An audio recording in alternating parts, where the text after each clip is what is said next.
Bonjour à tous, je m'appelle Julien Pellabert et je suis négociateur professionnel. Mon métier est d'accompagner, former, assister des entreprises, organisations à la conduite de leurs négociations les plus sensibles et les plus complexes. Bienvenue dans Pour parler, le podcast de la négociation. Notre ambition est simple, vous donner des clés pour mieux négocier pour un meilleur futur professionnel et personnel.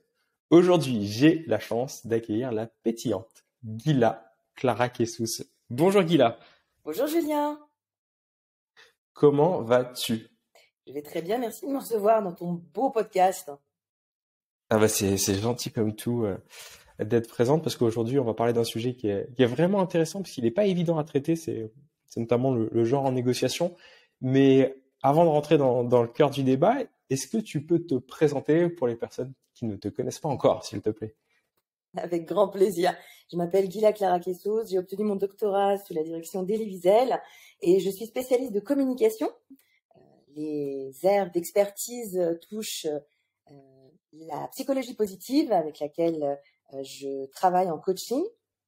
J'utilise notamment la méthode du professeur Tal Ben-Shahar, l'intelligence émotionnelle avec les méthodes de Paul Ekman. On y reviendra, qui aide beaucoup d'ailleurs à la négociation à laquelle je me suis formée par William Ury à l'université d'Harvard, le fameux auteur du best-seller Getting to Yes, de la négociation raisonnée que tu connais bien, Julien. Effectivement, donc Wiesel, pour les gens qui ne connaissent pas, prix Nobel. Elie Wiesel, prix Nobel de la paix. Et c'est vrai que Oui. avec Elie Wiesel, j'ai approfondi cette notion d'aide à la communication pour des survivants de génocide, parce que c'est un survivant de la Shoah, de l'Holocauste, qui a vraiment montré une grande résilience au point de pouvoir se lever contre toutes les injustices. Et avec lui, j'ai travaillé cette idée de communication grâce à des techniques théâtrales, puisque mon premier métier, c'est d'être comédienne. Donc c'est sur scène que je défends cette notion de négociation. Et puis, on va parler quand même de notre sujet d'aujourd'hui, négociation au féminin. Donc, pour ce faire, sur la question du genre, ce sera le Women's Forum qui m'a nommé Rising Talent cette année. Donc, c'est comment réussir, on va dire, à gérer cette notion de genre dans un cadre de négociation. C'est bien ça notre sujet, n'est-ce pas? Et oui, alors je te pose la première question avec un côté un peu sulfureux, mais négocier au féminin, est-ce que c'est un coup de génie marketing ou est-ce que c'est vraiment une réalité? Est-ce qu'il y a des différences hommes-femmes sur la négociation? Alors, par rapport à ce que j'ai pu voir au niveau coaching, c'est vrai que il n'existe pas véritablement de différence, je dirais, de nature. On parle souvent de la théorie du genre. En fait, elle n'existe pas. On a vu que les hommes et les femmes sont capables de pouvoir très bien se débrouiller en négociation. Par contre, ce que l'on peut voir, c'est bien entendu des biais, des stéréotypes qui vont empêcher l'un comme l'autre de pouvoir s'exprimer pleinement. Chez la femme, les stéréotypes et les biais, on en parlera, sont récurrents par rapport aux hommes et viennent essentiellement d'un parcours culturel. Alors, est-ce que c'est marketing ou pas?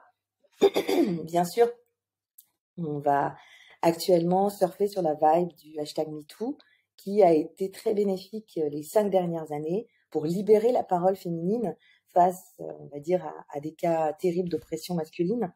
C'est pas pour autant qu'aujourd'hui, lorsqu'on va avoir affaire à un homme en négociation, que les choses vont forcément être plus simples parce que l'homme aura en tête le hashtag MeToo. Non, au contraire, c'est venu déplacer, je dirais, certains ressentis émotionnels qui sont intéressants aussi à observer. C'est-à-dire qu'aujourd'hui, quand on s'exprime sur la question du genre, on va avoir en sous-texte un contexte qui fait que l'homme va aussi se sentir un peu mal parce qu'il sait que très vite, s'il y a quelque chose qui va dévier, on va dire que le balance ton porc peut être un risque réel. Quant à la femme, quelquefois, et ça existe aussi, même si on reviendra, le paternalisme continue à gangréner la négociation, la femme, quelquefois, va mettre en place des processus défensifs qui n'ont pas lieu d'être. Donc, en fait, ça, c'est quelque chose qui est assez intéressant. Est-ce que les femmes négocient différemment que les hommes? Parce que tu me dis qu'effectivement, il y a des notions de stéréotypes, c'est-à-dire de perception de l'arité avec des croyances qui peuvent être plus ou moins limitantes, mais toi, qu'est-ce que tu observes sur la façon dont est-ce que les femmes agissent différemment dans la négociation? Est-ce qu'il faut agir différemment en fonction du genre de son partenaire de négociation? C'est quoi ta perception de cette situation? Parce qu'elle est vraiment intéressante. Il y a beaucoup d'études, on reviendra dessus après. Il y a beaucoup de messages aussi assez contradictoires. Et il y a beaucoup d'études, je trouve, qui réalimentent cette notion de stéréotype. En fait, de ce que je peux remarquer, c'est que chez la femme, de par l'éducation essentiellement, de par, on va dire, un encadrement culturel très tôt, on va avoir quelque chose qui va être plus à l'écoute. Pourquoi? Parce qu'une femme qui va s'exprimer, qui va parler en premier, sait qu'elle va moins obtenir. D'ailleurs, c'est une des règles de la négociation. Et je pense que du côté féminin, on l'a bien compris. C'est ce qu'on interprète comme le care, qui là aussi est quelque chose qu'on plaque un peu rapidement sur l'élément féminin, c'est-à-dire cette volonté empathique de pouvoir aider l'autre, materner l'autre, être là dans une certaine volonté sacrificielle, qui est très mauvais, je dirais, au niveau féminin dans un cadre de négociation. Il existe chez certaines femmes, mais encore une fois, je dirais comme une déformation pédagogique. Un homme aura beaucoup plus de mal, par rapport au cas que j'ai pu coacher, à se retenir de pouvoir parler tout de suite, donner tout de suite sa position, expliquer ce qu'il recherche dans la négociation. Ce qui fait que quelquefois, on va dire, lorsqu'on a une négociation purement masculine, on va aller directement dans le vif du sujet. Quand on a quelque chose qui va être homme-femme, on va avoir une femme qui va avant tout chercher à comprendre mieux intuitivement, en fait, je dirais, le pourquoi, donc l'intérêt, le besoin derrière la demande. Et donc, du coup, on va tout de suite rentrer dans quelque chose qui va être plus intuitif, en tout cas moins explicatif. Ouais, c'est génial, parce que quand j'ai préparé ce sujet, j'ai regardé un petit peu les études qui avaient été faites, et une des études les plus anciennes, alors c'est pas récent, hein, c'est 1980, de Kimmel, Prout et Carneval, c'est exactement ce qu'ils disent. C'est-à-dire que les femmes vont parler moins que les hommes, elles vont être plus dans une dynamique d'écoute et peut-être un tantinet moins assertive pendant la phase de négociation. Or, on se rend compte qui ne demande rien n'a rien, si tu veux, d'une certaine manière, c'est qu'en négociation, les personnes qui demandent le plus obtiennent le plus. Et il y a un livre assez récent de Babcock en 2003, qui est Women Don't Ask, et qui expliquait qu'à la sortie aller au Carnegie Mellon Graduate aux États-Unis, à la sortie de ce bac plus 5, tu as 50% des hommes qui négocient leur salaire. 50% des hommes qui négocient leur salaire. 7% des femmes qui vont négocier leur salaire, et le reste qui négocient pas. Et c'est vraiment intéressant parce qu'on se rend compte que là, pour le coup, c'est 8 fois plus important, 9 fois plus important à peu près. C'est un ratio qui est énorme. Euh, et cette croyance de se dire que les femmes sont plus en écoute et que les hommes vont plus demander, je trouve que ça réalimente cette notion de stéréotype. Qu'est-ce que tu en penses? Alors en fait, on a toujours l'injonction du sois belle et tais-toi, hein, qui est là. C'est vrai que pour Chez une les femmes. petite fille, en termes d'éducation, on va lui dire beaucoup plus souvent qu'il faut qu'elle soit belle, il faut qu'elle dise pas non, il faut que... Et donc du coup, très naturellement, on va dire que le petit garçon est insupportable parce qu'il a beaucoup d'énergie, alors que la petite fille, bon, on va la canaliser avec des sports comme la danse classique, du piano. C'est un petit peu l'éducation à l'ancienne. Aujourd'hui, on commence à changer. Je dis bien on commence parce que c'est encore Ah, difficile c'est génial. d'accepter qu'une danse classique puisse être faite des petits par un garçon. Donc on commence à changer, mais quand on observe un peu la danse classique ou alors le piano, ce sont des activités très solitaires avec un but de perfection. En fait, ce qu'on voit, c'est que le perfectionnisme chez la femme, dans un cadre de négociation, n'est pas du tout le même que chez l'homme. C'est-à-dire qu'en fait, par le fait de développer cette stratégie du discours, la femme va garantir une négociation, on va dire, qui va être plus longue. Elle va pas d'emblée annoncer la couleur, ce qui fait qu'elle va pas aller d'emblée au clash. L'homme, lui, Ah, aura c'est moins génial. peur. Et je dirais que ce qui est intéressant à avoir en tête, c'est un petit peu comme dans le monde de la séduction. Un homme à qui on va dire non va se dire, ben, elle sait pas ce qu'elle perd. De toute façon, je la trouvais moche. De toute façon, elle avait aucun intérêt, cette personne. Alors Mmh. qu'une femme à qui on va dire non va se sentir rejetée et va vivre ça comme un échec très dur pour essayer de se remettre. Donc en fait, ce que tu dis par rapport à cette étude, c'est qu'en fait, on voit que la femme d'emblée va essayer d'obtenir le oui, ce qui fait que la stratégie n'est pas mauvaise en termes de négociation, sauf que quand il faudra affirmer la couleur, j'allais dire la fameuse BATNA, le plan B si jamais ça marche pas, là, en fait, la volonté de ne pas avoir de nom, deux, la volonté aussi de ne pas faire de peine. Ça, il y a encore quelque chose qui est vraiment très féminin vis-à-vis de ça, va faire en sorte que la femme, bien sûr, Donc, va, c'est la je veux relation. dire, ben, admettre quelque chose qui ne lui plaira pas, dans un compromis qui peut être à sa défaveur par rapport à un homme qui ne se laissera pas faire et qui d'emblée vivra l'échec en se disant bah, de toute façon il me méritait pas. Il me méritait C'est pas, intéressant. une femme va avoir beaucoup de mal à pouvoir le dire d'elle-même. Envie d'apprendre à mieux négocier pour améliorer votre futur professionnel et personnel? Rejoignez le premier et unique programme de formation à la négociation globale en France. Ce parcours réunit 12 des plus grands experts français de la négociation. Anciens chefs de la cellule de négociation du RAID, du GIGN, enseignants à Harvard, experts en psychologie et détection du mensonge, criminologues, préparateurs mental. Le parcours est certifiant, avec une certification reconnue par l'État et 100% éligible au compte personnel de formation. C'est-à-dire que c'est 0 € de reste à charge pour 99% de nos apprenants. Alors à tout de suite sur négociation-global.com. Alors, je retiens plein de choses. Juste une petite précision pour les gens qui nous écoutent. Donc, la BATNA, c'est la Best Alternative to Negotiated Agreement. Donc, c'est-à-dire, c'est une option qui n'est pas à la table de la négociation, une alternative, une miseurée. Donc, c'est qu'est-ce que je fais si j'ai pas d'accord avec l'autre. Et ce que tu me dis, enfin, le côté sois belle et tais-toi il m'a vraiment interpellé parce que moi, dans mon éducation, on m'a jamais dit ça. On m'a jamais dit sois beau et tais-toi. Et de ce que je comprends, par exemple, avec la danse classique, c'est que il y a une notion de geste bien fait qui est plus important que le résultat dans ce que tu me dis chez la femme. Or, j'ai l'impression que moi, sur mon éducation de petit garçon, c'était plus le résultat qui prévaut, c'est-à-dire ce fait d'être sur un résultat positif, d'une certaine manière, quel que soit le chemin, sans aller sur des comportements de passager clandestin ou de sortir de la règle, mais voilà, il faut travailler pour avoir des résultats. Et donc, de ce que j'entends dans ce que tu dis, c'est que d'une certaine manière, la relation à l'autre est plus importante chez la femme, alors que chez l'homme, c'est plus l'output, la conséquence de la négo avec un résultat positif ou négatif qui va venir apprécier son travail, c'est ça?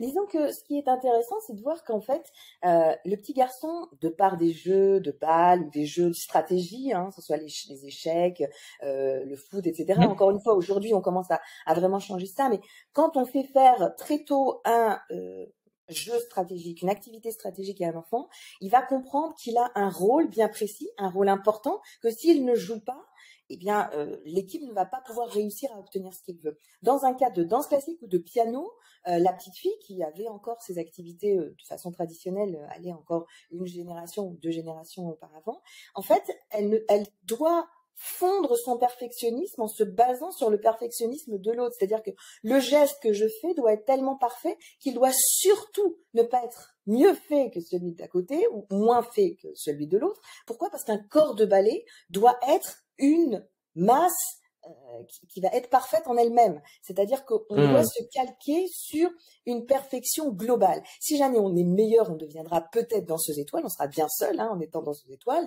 et là on aura bien sûr un code à appliquer qui sera différent, mais si on prend un corps de ballet ou même le piano, il y a quelque chose qui est de l'ordre de la solitude vis-à-vis du geste parfait pour pouvoir répondre à une certaine norme du groupe. Et ça, par exemple, ça va être ressenti en termes de négociation comme je vais devoir être absolument parfaite pour pouvoir parfaitement rentrer, on va dire, dans la norme de l'autre, pas tant pour un résultat personnel, mais un résultat global. Donc, je dirais que par rapport à cette éducation-là, on va voir que la femme va être plus sensible, on va dire, à un résultat qui va faire en sorte de prendre en considération une idée de je suis comme les autres, alors qu'un homme va essayer de voir comment je ne suis pas comme les autres, comment je peux voir vis-à-vis de la compétition et comment est-ce que je peux réaliser et lui dire à mon boss que moi, je suis non seulement meilleur que les autres, mais je ne suis pas en accord avec ce que je sais de certains autres qui ne font même pas partie de mon clan. Donc cette façon de regarder la compétition, elle est vraiment intégrée assez rapidement d'un point de vue masculin, puisque d'un point de vue masculin, on a cette relation d'équipe. Alors que chez la femme, on va avoir quelque chose qui va être très, je dirais, une mesure vis-à-vis des autres dans son propre groupe. Oui, mais alors c'est vraiment passionnant parce que ce que tu dis, ça fait Ça fait appel à plein de réflexions dans ma tête. Il y a Anderson et Chiraco en 2008 qui ont montré que les femmes étaient plus dans une dynamique coopérative dans le processus de négociation. Mais les deux exemples que tu as donnés sur le petit garçon qui va faire du foot ou des échecs ou la fille qui va faire du ballet ou du piano, il est vraiment intéressant, je trouve, parce que le garçon, face à lui, il a toujours une équipe. Il a un adversaire. Et c'est-à-dire qu'il est dans une logique à vouloir performer, à être meilleur que l'autre. Alors que dans les exemples que tu m'as donnés chez la fille, son seul adversaire, c'est elle-même. C'est-à-dire qu'elle doit être la meilleure version d'elle-même, au piano ou dans le ballet. Et donc, d'une certaine manière, ce que j'entends, c'est que, au-delà du fait qu'on soit différent d'un point de vue chromosome, c'est notre éducation, c'est ce qu'on va nous inculquer qui va lier, qui va développer cette différence.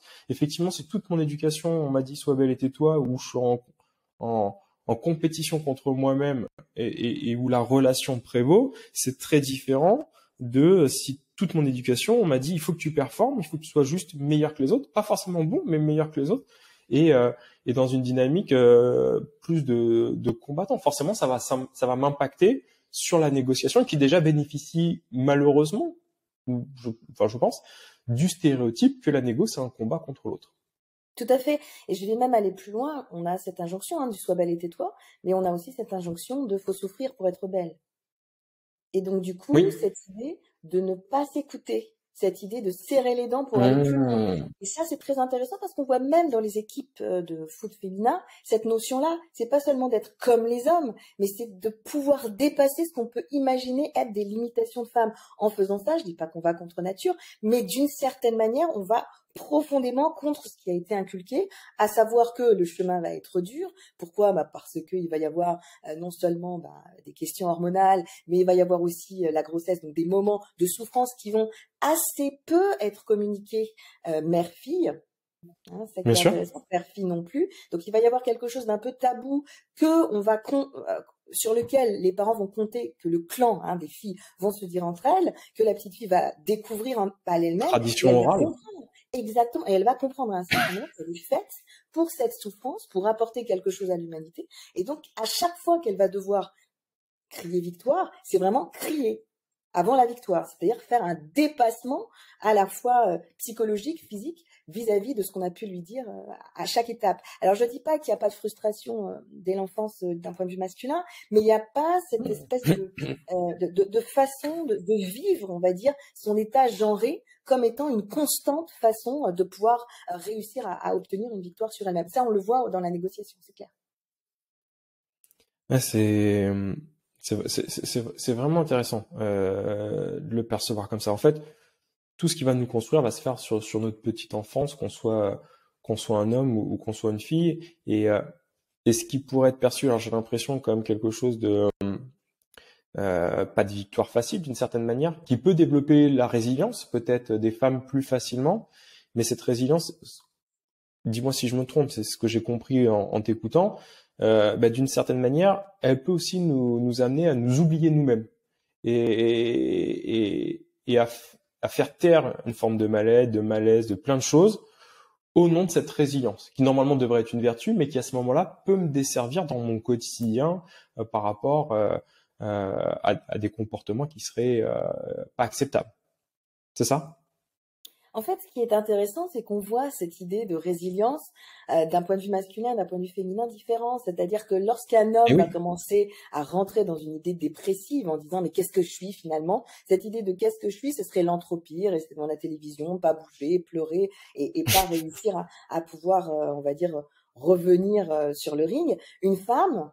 Et ça, c'est formidable de l'avoir. Une femme va vivre la même chose, une entropie, se laisser aller. En attendant, c'est surtout se dire, mais je suis qu'une femme. Je suis qu'une femme, c'est-à-dire, je suis destinée à avoir des enfants, je suis destinée à pouvoir... Donc, on a en fait en sous-texte tout le temps ce travail, même pour celles qui sont les plus, entre guillemets, combatives d'entre nous, il y en a beaucoup, il y a toujours cette idée que si elles-mêmes réussissent à dépasser ça, il y aura toujours quelqu'un, et quelqu'un de leur famille.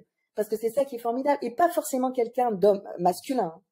Quelqu'un qui est aussi une femme qui, elle, se considère une façon perfectionniste d'avoir réussi, c'est-à-dire avoir des enfants, réussir dans son couple, avoir réussi à faire en sorte de les encadrer financièrement et de leur donner tout ce qu'il faut pour un bon développement. Une femme qui considérera que elle a mis sa pierre à l'édifice et qui considérera l'autre comme étant quelqu'un de traître, qui va essayer de prouver quelque chose qu'elle n'a pas besoin de prouver. Et ce qui fait qu'aujourd'hui, encore une fois, dans la négociation, ou même dans d'autres activités, il y a cette petite voix à l'intérieur de la femme qui ne dit pas la même chose à l'homme, et c'est ce qu'on dit, ce qu'on appelle la charge mentale, c'est-à-dire, mais est-ce que ce que tu es en train de réaliser que ce que tu fais est contre nature? Et ça, qu'elle se le dise, ou que quelqu'un d'autre le lui rappelle. Et c'est vraiment, et comme tu l'as très bien dit, hein, en fait, c'est contre elle-même que la femme a le plus à travailler, a le plus à combattre dans un cadre de négociation, avant tout.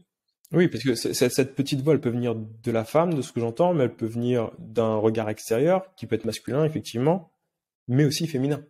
Tout à fait.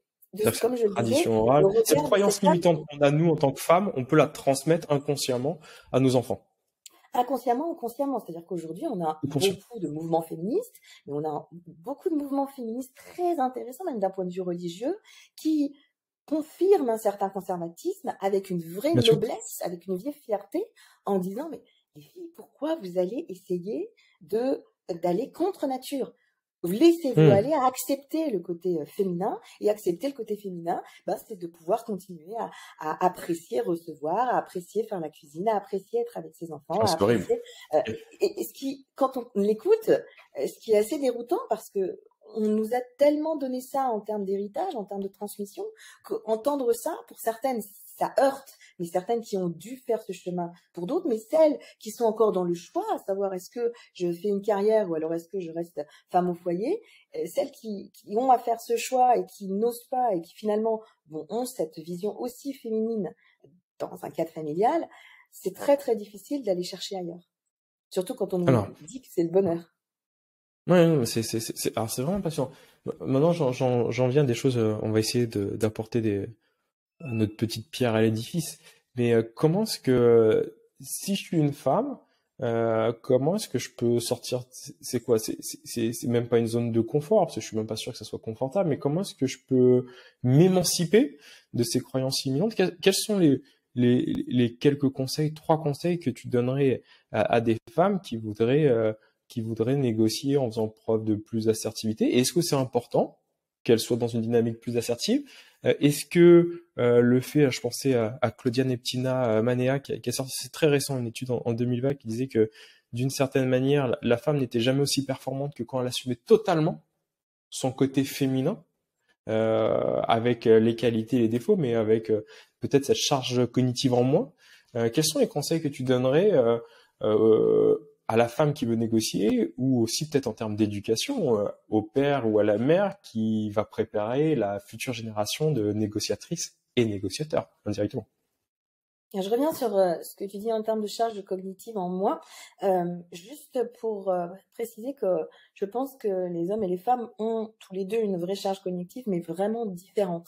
Quand on arrive sur le terrain de bataille, j'allais dire en termes de négociation, on voit que la femme a une capacité d'anticipation sur comment elle va être vue par les yeux des hommes. Alors que l'homme, ça on le voit là aussi, dans les hommes viennent de Mars et les femmes de Vénus, quelquefois les femmes sont en train de compter le nombre de secondes, quand on est sur des sites de dating, que le garçon va mettre pour répondre. Alors que le garçon, il fait simplement n'importe quoi d'autre, il se pose pas la question. Donc on a tout un travail d'anticipation et de réflexion, on parle de charge cognitive, que la femme va pouvoir presque fantasmer, alors que l'homme va réussir à pouvoir faire quelque chose de beaucoup plus simple, beaucoup plus direct, sans vraiment se poser de questions. Spontané. Ce qui fait qu'en fait, on va pouvoir aller dans une démarche qui va être beaucoup plus une démarche d'action face à une démarche de réflexion, si on veut être caricatural. Des conseils. Alors déjà, une première chose, on va dire d'un point de vue intelligence émotionnelle. Et je sais que tu as un podcast qui est dédié à cette magnifique matière. Thierry Il faut absolument que les femmes puissent connaître. Je te laisse dire le nom de la personne avec laquelle tu t'entretiens. C'est Thierry Paulmier qui fera... on a déjà enregistré le podcast. Alors je sais pas quand est-ce qu'il va sortir par rapport au calendrier Mais on aura un podcast effectivement sur l'intelligence émotionnelle, comment on fait preuve d'intelligence émotionnelle en négociation. Voilà, Thierry Collier. Voilà, alors j'enjoins Est-ce que tu veux aller un peu plus loin vraiment sur cette partie d'intelligence? justement, alors en Est-ce que termes tu... de premier conseil, je pense Mhm. que cette notion d'intelligence émotionnelle, il faut qu'elle soit très claire vis-à-vis des femmes, c'est-à-dire que l'émotion ne doit pas être quelque chose de constamment refoulé. Alors, je ne dis pas qu'il faut que ce soit quelque chose qui explose, mais une femme qui va être constamment dans le refus de toute sensation émotionnelle, même en termes de souffrance, en disant j'ai pas mal, j'ai pas mal, j'ai pas mal. Hein, généralement, c'est aussi Mhm. cette espèce de blindage qu'on peut avoir face à de la négociation. Ça donne des craquages. Et cette phase de craquage, ça donne des choses face à des patrons qui peuvent être très très très mal vécus et qui peuvent faire acte de soumission qu'il faut absolument on va dire contrecarrer. Donc pour ce faire, je dirais un des premiers conseils, c'est vraiment de pouvoir être au fait de l'intelligence émotionnelle, connaître les émotions de base, comprendre à quoi elles obéissent en termes de besoins et surtout avoir comme conscience que la colère, et en particulier tout ce qui va toucher, on va dire, à l'agressivité, est très très mal perçu d'un point de vue féminin. Immédiatement, dès que vous allez montrer quelques signes de colère ou quelques signes d'agressivité, on va vous dire que vous êtes hystérique. Et je rappelle que l'étymologie d'hystérie, c'est utérus. Donc, on va C'est simplement vous l'utérus. dire, mesdames, que vous devez sans doute avoir vos règles. Donc ça, ce sont des choses qu'il Alors, faut savoir. Eh ben, c'est ça. d'ailleurs, ils ont changé ça sur le DSM-5 parce que l'hystérie étant une maladie, maintenant on parle d'histrionique. Et ça te rappelle tes premiers amours, puisque l'histrion, c'est l'acteur Tout à dans le fait. théâtre italien. Donc on a changé ce côté genré d'ailleurs de l'hystérie en histrionique. Ça, je trouve ça intéressant. Et juste, il y a un propos qui est vraiment, alors, vraiment intéressant. La colère est moins bien perçue chez la femme que chez l'homme, quand je t'entends. Et, en fait, chaque émotion, pour moi, elle est saine en négociation. C'est l'hubris. C'est-à-dire, c'est la démesure dans l'émotion qui est pas saine. Mais j'ai le droit d'être en colère en négociation. Écoute, ton comportement est pas acceptable, dis-la, et ça me met en colère. J'ai le droit de le dire. C'est effectivement ce que tu as dit, c'est l'excès de colère, c'est l'agressivité ou la violence qui est condamnable. Mais le fait d'être en colère va me permettre d'être plus vigilant par rapport à l'interaction que je vais avoir, par rapport aux contreparties. Voilà. Mais c'est l'excès de colère. Au même titre que la joie, qui est une émotion très saine parce qu'elle permet la création du lien plus facilement, de créer des dynamiques de confiance. C'est l'excès de joie qui va être néfaste dans la négociation parce que je serai moins vigilant, j'aurai plus la capacité à me faire avoir entre guillemets dans la négociation.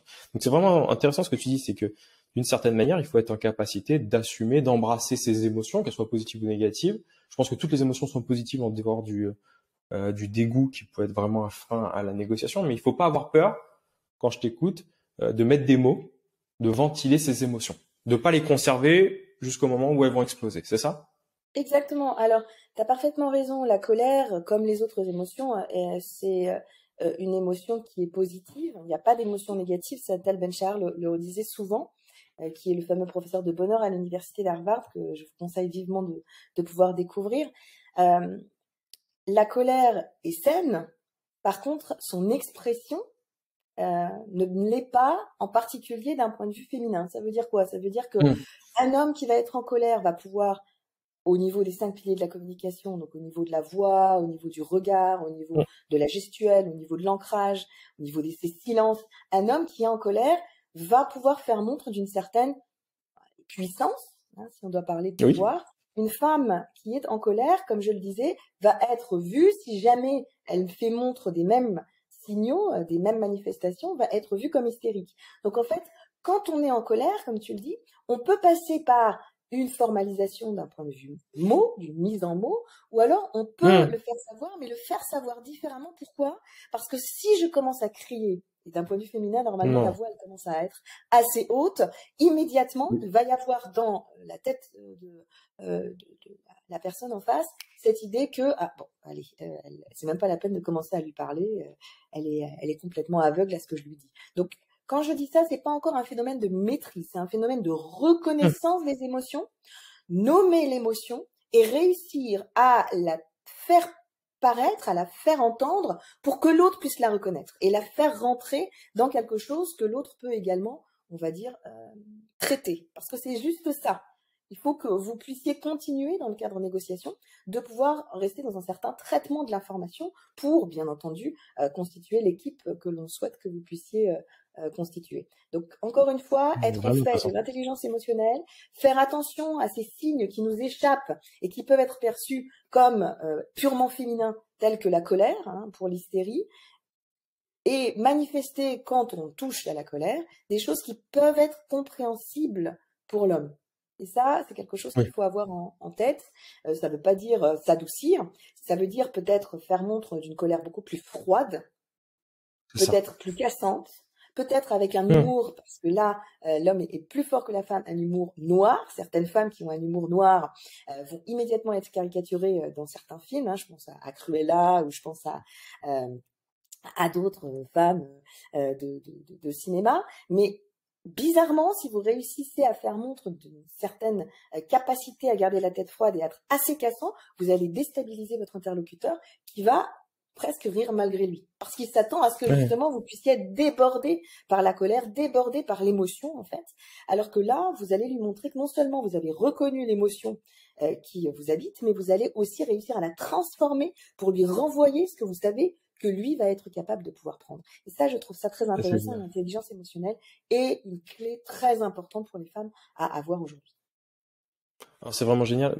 Alors je sais plus qui a mené cette étude, c'était à Harvard, mais qui montrait que dans une négociation, si tu te mettais en colère, tu pouvais avoir des résultats plus intéressants que si tu te mettais pas en colère en termes d'assertivité. Néanmoins, tu abîmais la relation à l'autre et que la colère froide permettait d'obtenir un peu plus que la colère sans trop abîmer la relation. Et c'est vraiment intéressant parce que je voulais en venir et donc tu l'as mentionné, c'est vraiment top. Et parce que la colère froide montre que tu as un certain contrôle du processus et de toi-même. Et c'est une forme d'assertivité. Tout à fait. C'est une maîtrise du processus, du système, et surtout une capacité d'autodérision. Et bizarrement, rire de soi alors qu'on pense qu'on n'est pas parfaite, qu'on correspond pas au stéréotype de la bonne jeune femme qui doit faire une carrière plus une vie personnelle, etc. Réussir à rire de ça va vous donner vous-même. Ça va vous donner en fait l'occasion de pouvoir couper l'herbe sur le pied de votre interlocuteur qui lui ne pourra pas rire de ce que vous avez déjà découvert en fait. Bien sûr. Donc 2 tips de ce que j'entends: prendre du recul sur la situation et sur mon rôle dans la négociation d'une certaine manière, sur cette croyance qu'on m'a dit qu'il fallait que je sois parfait d'une certaine manière. Et l'autre chose, c'est être en capacité de nommer ces émotions, de les exprimer pour éviter qu'elles viennent me pourrir l'intérieur d'une certaine manière. C'est ça? Voilà, alors sur le premier tip, je vais essayer d'être le plus concret possible. Sur le premier tip, c'est vraiment reconnaître ses croyances limitantes. Reconnaître quand tout d'un coup le petit perroquet commence à revenir me parler et me parler de moi par moi, parce que les femmes savent très très bien où appuyer, sur quel bouton appuyer pour s'autodétruire. Elles savent très bien quoi se dire d'un point de vue physique, d'un point de vue mental, d'un point de vue psychologique. Et donc en fait, on est constamment son propre bourreau dans ce cadre de perfectionnisme. Donc reconnaître ses croyances limitantes et les changer et faire en sorte que lorsqu'on les entend, on sait vraiment d'où ça vient et puis les renvoyer à l'expéditeur en disant non, je ne rentrerai pas aujourd'hui dans ce jeu-là. Donc ça, c'est vrai, une première recommandation sur cette conscience de croyances limitantes. Une deuxième recommandation sur cette capacité d'intelligence émotionnelle, reconnaître l'émotion et justement la traiter, la digérer pour la manifester sous une forme que l'autre peut réaliser avec notamment cette capacité d'humour et d'autodérision qu'on peut développer. Oui, ça, ce sont 2 premiers tips. Ouais, c'est top. Et puis ça permet de préserver la relation à l'autre et puis après il est responsable de ce qu'il en fait. C'est génial. Est-ce que tu aurais un troisième tips sous le pied pour les femmes qui veulent nous écouter et qui voudraient aller négocier, faire preuve davantage d'assertivité sur un salaire, sur quelque chose sur lequel elles n'ont jamais forcément osé demander et dire bon allez, j'y vais? Un troisième tips, qui est un tips très important, c'est celui de répéter. Répéter, ça veut dire quoi? Ça veut dire essayer de trouver un ami, une amie, avec lequel vous allez pouvoir être non seulement vous-même face au patron, non seulement vous-même face à la personne avec laquelle vous négociez, mais qui va vous proposer de jouer le rôle de la personne face à laquelle vous vous trouvez. C'est-à-dire que si vous devez négocier un salaire, eh bien vous allez demander à quelqu'un de neutre de vous poser 3-4 questions. Les 4 questions, elles peuvent être les suivantes. Voilà, ça fait combien de temps que vous êtes dans la boîte? De quoi vous êtes le plus fier? Pour que vous puissiez en fait, avec ces 2 questions, rentrer dans le rôle. Et les 2 autres questions, ça va être: qu'est-ce que vous pensez de cette personne qui va négocier avec vous? Non, mais cette personne, de toute façon, voilà, elle est très très forte d'un point de vue boulot, mais psychologiquement, elle tient pas. Et en fait, vous allez voir qu'en parlant, essayez de vous enregistrer et d'écouter ce que vous dites. À un certain moment, en fait, vous allez tellement jouer le rôle que la personne avec laquelle vous devez négocier va dire des choses au travers de vous qui vont être les arguments que vous allez devoir reprendre dans un cadre de négociation. Et ce travail psychologiquement, c'est pas seulement se mettre à la place d'eux, c'est carrément être l'autre à un moment pour qu'il me dise ce qu'il attend lui de la négociation. Et en fait, déjà, du coup, anticiper toutes les réactions que la personne peut avoir. Donc ça, c'est vraiment basé, c'est ce que je disais, tu vas nous offrir aussi un podcast intéressant avec un acteur, et ça, je pense que c'est très, très utile aux interlocuteurs, qu'on comprenne la capacité de négociation qui va être décuplée s'il y a cette possibilité de répétition. Ah mais alors totalement d'accord. Et je trouve que la répétition, le fait de répéter, alors c'est un terme qu'on retrouve dans le théâtre, mais c'est toute la phase de préparation qu'on a en amont de la négociation et d'entraînement. Et tu vois, je trouve que on le retrouve pas dans le monde de l'entreprise. C'est-à-dire dans le monde de l'entreprise, soit on se forme à la négociation et c'est 1 ou 2% des gens, soit on performe. Chez les sportifs de haut niveau, tu te formes. Et après, toute ta vie, ou chez les forces spéciales, je pense à ça, tu t'entraînes, tu fais tes gammes et puis après, tu performes. Et le fait de s'entraîner, ça crée les connexions dans son cerveau. Et je trouve ça génial de se préparer, de s'entraîner avec quelqu'un. Alors, on pourrait le faire seul, hein, c'est ce qu'on peut retrouver dans la programmation mentale de la réussite, sur de la préparation mentale ou sur ce type de discipline. Parce qu'en fait, ça va me permettre d'aller chercher des réponses à des questions qui sont pas encore posées. Et donc, d'une certaine manière, de préparer un scénario du pire, un scénario le plus favorable, un scénario middle, et puis je vais m'entraîner dans cette situation-là et voir comment ça va m'affecter. Et une fois que j'ai déjà vécu ces émotions, le jour où je vais les vivre en live, elles seront moins importantes et je serai plus à même de faire preuve d'intelligence, d'agilité par rapport à la situation autre. C'est vraiment top. C'est vraiment intéressant. C'est un conseil. Là-dessus, 2 choses, Julien, sur cette idée de ne pas répéter dans un cadre d'entreprise. De ce que j'ai pu voir en tant que coach, c'est que on ne répète pas dans un cadre d'entreprise, parce qu'on dit qu'on n'a pas le temps. Donc, on va dire que Oui. la première réponse, c'est la fatigue et la volonté de non-perte de temps. Pour les femmes, ce sera une volonté de non-désacralisation. Il y a quelque chose qui est de l'ordre de la peur de l'anticipation, qui fait que mais si jamais je répète, peut-être que ça va mal aller, et peut-être que d'un point de vue quasi superstition, peut-être que je vais déclencher le fait de perdre. Je sais que j'y arriverai pas. En plus, j'ai pas envie de commencer à m'énerver ou à pleurer devant mon ami. Donc ça, casser ces tabous-là, ça c'est vraiment quelque chose d'important.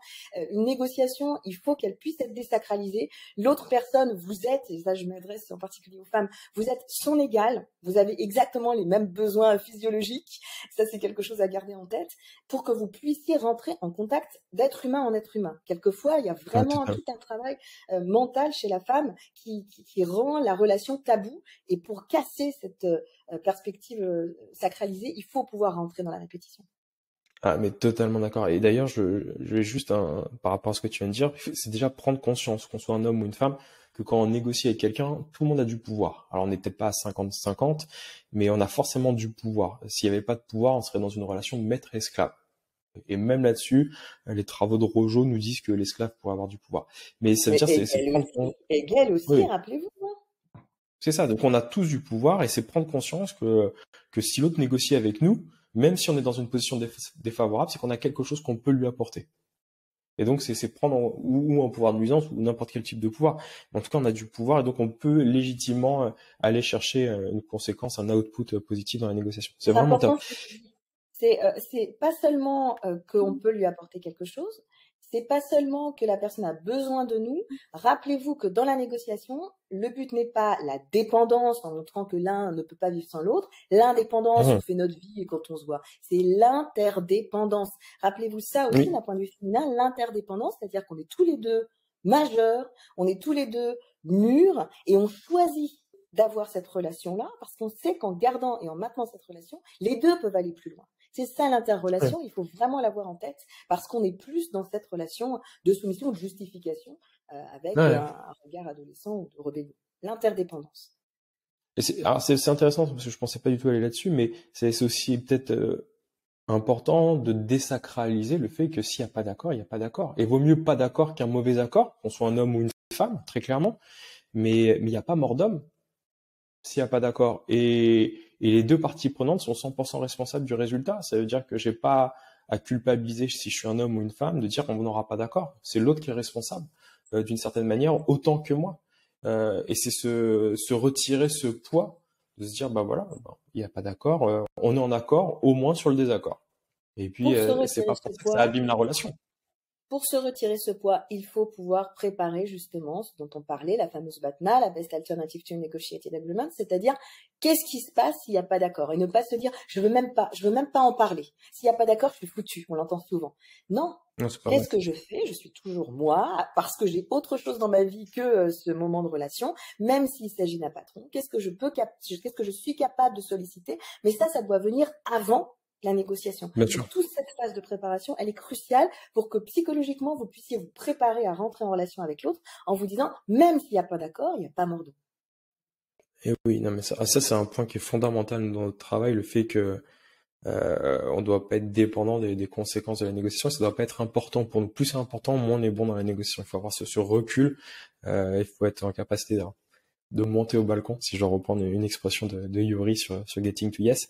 Mais c'est vraiment ça, ne pas être, on peut être extrêmement motivé à avoir un accord, mais ça doit pas être important pour nous. Sinon, on est prêt à tout pour accepter l'accord. Je voudrais revenir par rapport au temps qui nous reste, Guilla, sur un sujet que tu as abordé et qui pour moi est au moins aussi important que les tips. C'est que, de ce que j'ai compris, c'est qu'effectivement, c'est notre éducation aussi qui nous fait rentrer dans ces stéréotypes, qui ont la vie dure, et qui vont nous limiter, qu'on soit un homme ou une femme dans la négociation.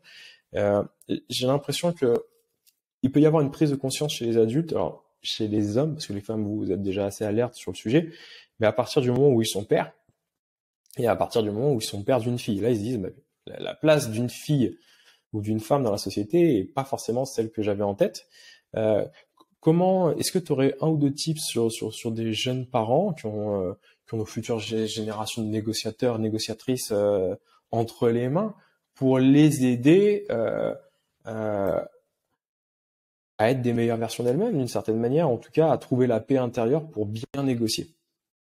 Alors, ce que tu dis est très vrai. Ce qui est assez bluffant par rapport à cette relation père-fille, c'est qu'en fait, les hommes n'attendent pas du tout la même chose de leur fille que celle de leur femme, bien sûr, mais dans le D'accord? traitement, ils ne souhaiteraient pas, la plupart du temps, que le concubin ou alors le significant other de leur fille puisse traiter de la même manière ce que eux-mêmes ont pu développer pour leur significant other. Donc ça, c'est assez étrange Ah, de génial. voir qu'un homme ne va pas vouloir reproduire le schéma que lui développe vis-à-vis de sa femme pour sa fille.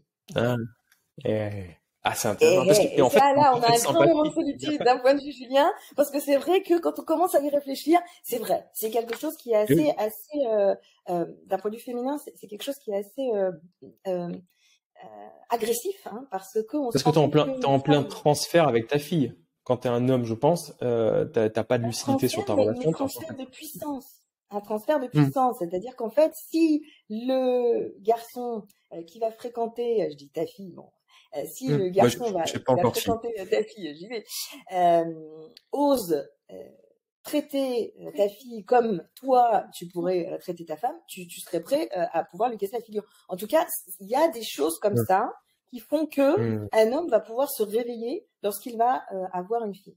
À partir de là, la Ah. recommandation, c'est quoi? La recommandation, c'est de pouvoir traiter la femme dans un foyer le mieux possible. Et quand je dis le mieux possible, ça ne veut pas forcément dire qu'elle ne fasse rien, mais qu'il puisse y avoir très tôt pour que le petit enfant, qu'il soit petit garçon ou petite fille, puisse voir qu'il y a une répartition des tâches ménagères, qu'il y a une répartition au niveau des tâches de la cuisine, qu'il y a une répartition au niveau travail. C'est pas maman qui reste à la maison, mais que les deux nous gardent ou les deux travaillent. Donc en fait, très bizarrement, c'est l'exemple du couple qui va immédiatement donner des repères très clairs à l'enfant. Et c'est pas forcément uniquement les jouets ou les couleurs qu'on va proposer à l'enfant dès le début. Pourquoi? Parce que peu importe les couleurs que vous allez proposer dès le début, vous pouvez proposer du rose aux petits garçons et du bleu aux petites filles, vous allez voir très rapidement que de la crèche jusqu'à la grande section de maternelle jusqu'au CP, ils vont se faire charrier. Pourquoi? Les codes à l'école sont très peu non genrés. Il va falloir attendre le collège et le lycée pour se poser des questions de savoir si les toilettes doivent être mixtes, parce qu'on est en pleine adolescence, donc on est en plein dans la volonté de casser quelque chose qui aurait été donné avant, même si les parents ont essayé de donner quelque chose avant. Donc en fait, il y a tout aussi un jeu d'hypocrisie, n'est-ce pas, entre ce que la société dit qu'elle veut préparer, à savoir des silotages, je dirais, des genres, et au contraire ce qu'ils vivent à l'école. Donc ça reste encore très genré. Les jouets que l'on va proposer aux enfants dès la crèche vont aussi être très genrés, petites poupées pour les filles et petits camions de pompiers pour les garçons. Donc on a quand même. Et c'est quelque chose qu'il faudrait éviter? Alors, il faudrait éviter, on peut absolument pas forcer les puéricultrices à pouvoir leur donner des choses. choses. Mais toi, en tant que parent, tu peux limiter. À la maison, ce qu'on peut faire, c'est d'essayer d'avoir des couleurs qui vont être des couleurs comme le jaune, d'accord, des couleurs qui vont pouvoir être proposées du côté petit garçon, du côté petite fille. Proposer là aussi d'avoir des poupées de chaque côté, d'avoir des jeux de guerre avec des super-héros, super-héroïnes.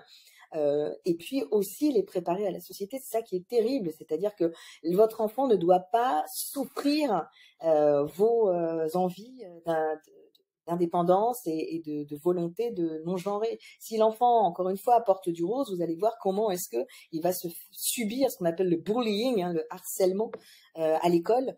Et ça, il ne vous le dira pas et ce sera quelque chose d'absolument destructeur. Donc, à partir d'un certain moment, je pense à partir de l'âge de 6-7 ans, on peut commencer à leur expliquer que ils peuvent choisir toutes sortes de sports, proposer aux petites filles aussi de pouvoir avoir des jeux stratégiques, que ce soit les échecs. Ou en compétition avec d'autres, si elles prennent du plaisir. Exact. Si elles prennent du plaisir, bien entendu. C'est ça, c'est se respecter davantage. C'est se respecter davantage. Nous, en fait, ce que tu dis, c'est respecter l'enfant davantage par rapport à l'individu qu'il est et pas par rapport à son genre, ne pas l'enfermer dans une case. Si j'ai un garçon qui veut jouer avec une poussette, le laisser jouer avec une poussette. Si j'ai une fille qui veut faire de la compétition ou un sport de bagarre, du judo quand il est jeune, ne surtout pas limiter les enfants là-dessus, du moment qu'on les traite avec amour, bienveillance et le respect des autres dans son cercle familial. C'est ça, hein? Oui, moi je suis quand même pour tout ce qui va être jeu et initiation à des sports de combat, hein, pour tout le monde. Je pense que ça peut être très bien, les petits garçons, les petites filles, hein, voilà. Je pense qu'en négociation, du coup, on pourra avoir les mêmes repères et la même bienveillance, puisqu'en fait, en face, on saura que la petite fille, elle est pas seulement là pour être jolie Esther. Donc je pense que du coup, ça va permettre de pouvoir remettre des choses qui vont être plus faciles à comprendre.